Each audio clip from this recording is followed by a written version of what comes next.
वाराणसी के lane number 8 भवन संख्या A41 रविंद्रपुरी वाराणसी में धर्म प्राण भारतवर्ष के दिव्य भागवत विभूति स्वरूप धर्म सम्राट पूज्य पद स्वामी श्री हरिहरानंद सरस्वती श्री करपात्री की जी महाराज के 118वें आविर्भाव महोत्सव श्रावण शुक्ल द्वितीय 26 जुलाई को श्री विद्या के शिखर पुरोधा परम पूजन श्री महेश चैतन्य ब्रह्मचारी जी के तत्वावधान में श्री क्षेत्र काशी में समायोजित सर्वप्रथम प्रातः 7 बजे से गुरु पादुका चरण सहस्त्रार्चन आदि प्राप्त 9 बजे से विधिवत संगोष्ठी का आयोजन किया जाएगा, जिसमें काशी के विद्वानों को सम्मानित कार्यक्रम का आयोजन होगा, जिसके कार्यक्रम अध्यक्ष श्री स्वामी महेश चैतन्य ब्रह्मचारी जी महाराज, श्री ज्ञानानंद नाथ जी संस्थापक श्री विद्या तत्वानुसंधान आश्रम हरिद्वार दिल्ली, मुख्य अतिथि विद्युत वरेण्य प्रोफेसर विंदेश्वरी प्रसाद मिश्र, विनय पूर्व संकाय प्रमुख संस्कृत विद्या धर्म विज्ञान काशी हिंदू विश्वविद्यालय सारस्वत, अतिथि प्रोफेसर कमलेश झा पूर्व संकाय प्रमुख संस्कृत विद्या धर्म विज्ञान काशी हिंदू विश्वविद्यालय। इस अवसर पर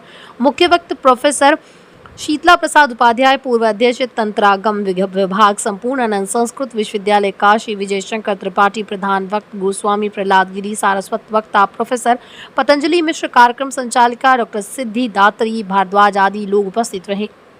होने जा रहा है कल का जो आयोजन है वह यति चूड़ामणि धर्म सम्राट स्वामी श्री करपात्री जी महाराज का आविर्भाव महोत्सव 118वां मनाया जाएगा। उसमें अलग अलग विषयों पे विषय हम रखते हैं। इस बार जो विषय है वह आगमोक्त साधना पक्ष का है। उस पर प्राय आगम की साधना क्षेत्र और आगम के विद्वान प्राय भी नगण्य स्थिति हो गई है।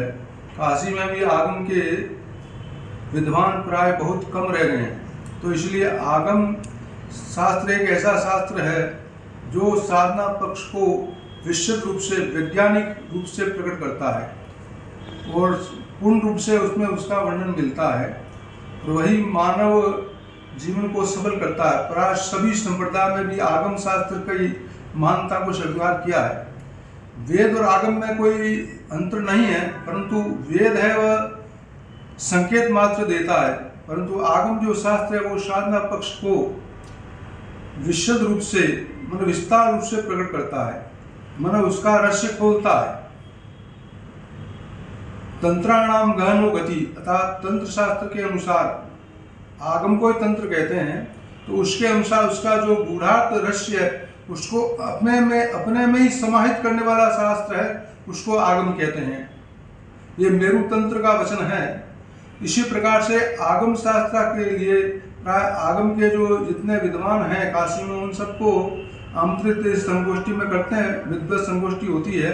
तो आगम के प्राय हमारे काशी के अंदर भी प्राय अभी तंत्र क्षेत्र के अंदर बहुत कम विद्वान रह गए हैं, आगम शास्त्र के पारंगत होते हैं।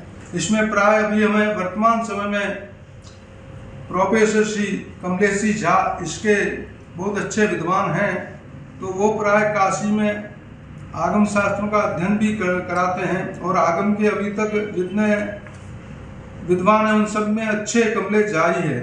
तो कमलेश जी झा ही इस विषय को पर मैंने वो मुख्य वक्ता के रूप में रहेंगे। यहाँ पे शाश्वत अतिथि है वो और हर वर्ष आते भी हैं और आगम पर अच्छा अपना वक्तव्य देते हैं और उस पर उनका जीवन भी वैसे ही है, सरल, इतना सरल है कि उनको कोई भी कुछ कहेगा तो तुरंत इस क्षेत्र में बोलने के लिए वो स्वीकार कर लेते हैं और आते भी हैं। तो कितने लोगों को कल सम्मानित किया? इसमें ऐसा है कि सम्मान तो सभी विद्वानों का किया जाता है जितने आते हैं। लोगों को अभी आने के लिए प्राय इस आमंत्रण पत्र में तो प्राय हमने जो लिखे हैं वह प्राय समझ लो कि करीब 7 विद्वान आगम के वो यहाँ पर बोलेंगे और इसके अलावा और भी कुछ आएंगे विद्वान वो इसमें बोलेंगे, परंतु उनका हमने इसमें नाम नहीं लिखा है। इसके अलावा गुरुजी क्या क्या कार्यक्रम होगा? इसमें ऐसा प्रातःकालीन धर्म सम्राट स्वामी कृपाजी महाराज का पादुका पूजन होगा। उसके बाद फिर गुरु सहस्त्र नाम से सहस्त्रार्चन होगा और प्राय षोडोपचार पूजन होगी। उसके बाद प्राय सबको प्रसाद वितरण होगा, सभी का भोजन होगा। उसके बाद 9 बजे सभा का आरंभ हो जाएगा, विद्वत संगोष्ठी, जिसमें आगमुख साधना पक्ष रखा जाएगा, उसी विषय को लोगे संगोष्ठी होगी। मंगलाचरण से प्रारंभ होगा और फिर सभी को क्रम बाय क्रम विद्वानों का प्रवचन होगा। क्या टाइमिंग रखा गया है गुरु जी? 9 बजे से लगा के अधिक से अधिक 1 बजे तक चलेगा। क्या सिर्फ वाराणसी के ही ब्राह्मण लोग रहेंगे या बाहर से भी लोग आएंगे? नहीं, अभी यहाँ तो वर्तमान में काशी क्षेत्र के ही विद्वान उपलब्ध रहेंगे इसमें।